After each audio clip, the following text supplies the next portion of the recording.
Bonjour à tous.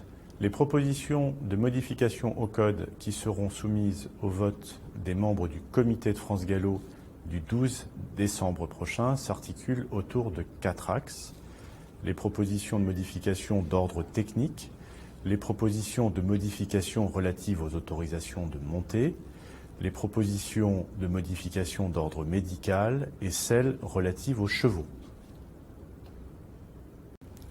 S'agissant des propositions de modification d'ordre technique, il est proposé de mieux préciser les conditions de qualification des hommes et des chevaux entre les réunions PMH et les réunions Premium.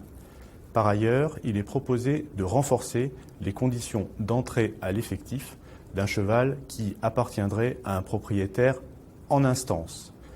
Ensuite, il est également proposé de préciser des conditions de fonctionnement des commissaires de course, en précisant que chaque société de course doit désigner un commissaire référent et en précisant les conditions d'incompatibilité de fonctionnement des commissaires qui seront publiées aux conditions générales.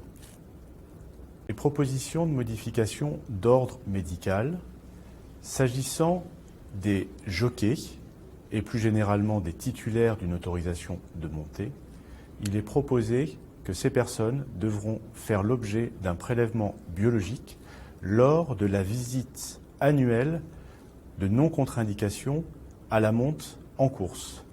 Il est également proposé, s'agissant des prélèvements biologiques qui sont effectués notamment sur les hippodromes, d'en renforcer les conditions, plus particulièrement concernant les jockeys qui ne se présenteraient pas au prélèvement biologique ou qui ne satisferaient pas convenablement à ce prélèvement.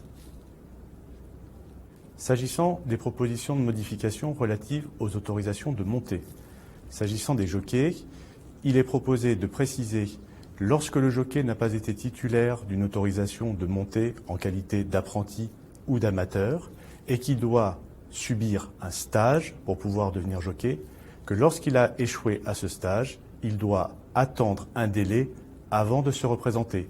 Ce délai est fixé à 6 mois en cas de premier échec et à 12 mois en cas de 2 échecs. Il est également proposé, s'agissant des jockeys qui n'auraient pas monté pendant 5 années consécutives, de devoir également passer ce stage pour pouvoir être à nouveau autorisé à remonter en course. S'agissant des propositions de modification relatives aux chevaux, il est proposé de rendre obligatoire le fait de renseigner le serveur de vaccination mis en place par France Gallo pour pouvoir permettre à tout cheval de courir. Il est également proposé d'interdire l'administration de glucocorticoïdes sur les produits qui auraient moins de 2 ans.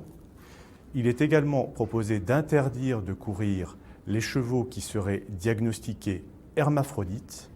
Il est également proposé, s'agissant des chevaux qui auraient reçu un traitement à base de biphosphonate et qui seraient âgés de 4 ans et plus, de ne pas pouvoir courir dans les 30 jours qui suivent l'administration de cette substance. Il est également proposé, s'agissant des juments gestantes, qu'elles ne seraient plus autorisées à courir et lorsqu'elles auraient eu un produit, elles devront attendre 240 jours après la naissance de ce produit pour pouvoir être à nouveau autorisées à courir. Enfin, il est proposé, s'agissant des traitements à base d'imidocarbe, de prévoir un délai de 8 jours avant que le cheval objet de ce traitement puisse à nouveau être autorisé à courir. L'ensemble de ces modifications au code, lorsqu'elles seront adoptées par les membres du comité, devront être approuvées par le ministère de l'Agriculture et elles seront consultables sur le site internet de France Gallo avec leur date d'application. Je vous remercie de votre attention.